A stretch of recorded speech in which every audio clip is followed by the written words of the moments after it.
تقریر بھی بہت ہی برننگ ٹاپک ہے، سلگتا ہوا موضوع ہے۔ اس موضوع پر بھی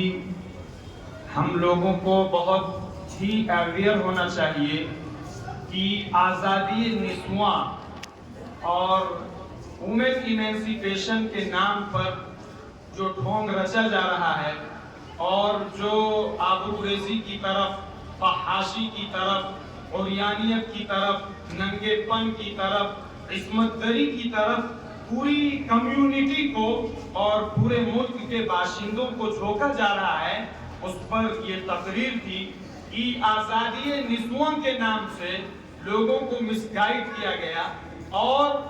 مہیلاؤں کے ادھیکار کے نام پر، مہیلاؤں کے ادھیکار کی بات وہ لوگ کرتے ہیں جن کی کتابوں میں یہ مینشن ہے کہ عورت جو ہے وہ روٹ آف ایول کاز ہے، کہ عورت جو ہے وہ برائی کی جڑ ہے،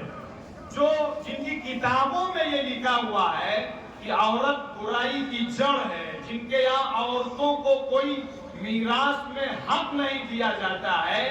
وہ آج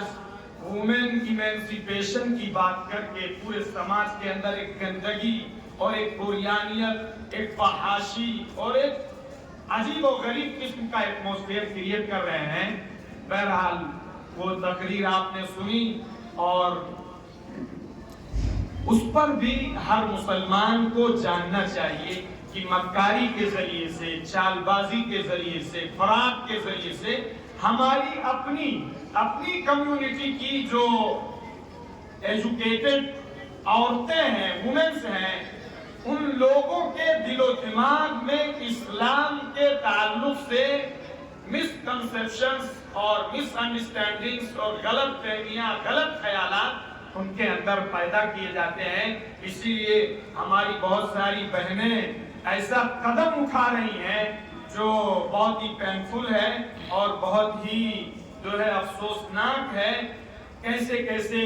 جو ہے وہ اخبار اور کیسی نیوز ہم مسلمانوں تک پہنچ رہی ہیں کہ کتنی ایسی بہنیں ہیں جن کے ساتھ کیسی بدسلوکیاں کی گئی ہیں اور کیسے ان کو ٹارچر کیا گیا ہے، پھر کیسے ان کو ذلیل کیا گیا ہے، اور یہیں تک نہیں بلکہ ان کو کاٹ کر پھینک دیا گیا ہے، فریز میں بھی ان کو اسٹور کیا گیا ہے۔ یہ ایسا نہیں ہے کہ آپ لوگوں کے سامنے یہ باتیں نہیں، میں کوئی آپ کو داستان سنا رہا ہوں، یہ سب کے سامنے ہے۔ ہر آدمی اس وقت موبائل پر ہے، نیٹ پر ہے، دنیا کے اندر کیا ہو رہا ہے وہ اپنی نگاہوں سے دیکھ رہا ہے۔ ان ساری چیزوں کے دیکھنے کے باوجود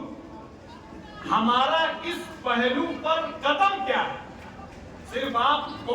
کہہ لیں، تھوڑا سے دکھ کا اظہار کر لیں، تھوڑا سے غم کا اظہار کر لیں، بس آپ ریفارمنگ ہو جائے گی، اصلاح ہو جائے گی، بچیاں محفوظ ہو جائیں گی، ان کی عزت محفوظ ہو جائے گی، ان کی جان محفوظ ہو جائے گی اور ان کا ایمان محفوظ ہو جائے گا صرف ہمارے اور آپ کے کہنے سے۔ یہ ایسے نہیں ہوا ہے، یہ 100 سال تک محنت کی ہے اور اپنے کلچر کو لانے کے لیے انگریزی گھسیڑی گئی ہے۔ جب انگریزی آتی ہے تو پھر ساتھ میں اگر آپ نے ان کو اندر سے مضبوط نہ کیا، ان کو ایمان کے اعتبار سے، اعمال کے اعتبار سے، اللہ کی محبت کے اعتبار سے، رسول اللہ کی محبت کے اعتبار سے، ماں باپ کی خدمت کے اعتبار سے اگر آپ نے ان کے دل و دماغ میں بہترین سے تربیت کر کے اسلامی کانسیپٹ نہیں کلیئر کیا تو یہی نتیجہ ہے۔ لیکن اب اگر میں انڈیویجولی پوچھوں ایک آدمی سے کہ آپ اپنے گھر میں اس کے لیے کیا محنت کرتے ہیں، تو آپ کے پاس جو جواب ہوگا وہ آپ کا دل آپ کو جواب دے رہا ہوگا۔ اس پہلو میں بھی فکر ہونی چاہیے۔ خدا نے جن لوگوں کو مال دیا ہے، پیسے دیے ہیں، ان کی یہ ذمہ داری تھی کہ وہ اسکول بنوائیں، ایسے اسکول ہوں جو صرف نام کے مسلم نہ ہوں بلکہ ان کے اندر سچے معنوں میں، صحیح معنوں میں اسلام کی، قرآن کی، اللہ کی اور اس کے رسول صلی اللہ علیہ وسلم کی صحیح اسپرٹ پیدا کی جائے، ان کی تربیت کی جائے، ان کے ایمان کی حفاظت کی جائے، ان کے کریکٹر کی حفاظت کی جائے۔ لیکن اس پہلو میں بھی ہم 0 اور 0 ہیں۔ اللہ تعالیٰ ہمیں اس پہلو میں بھی کام کرنے کی توفیق عطا فرمائے. اب میں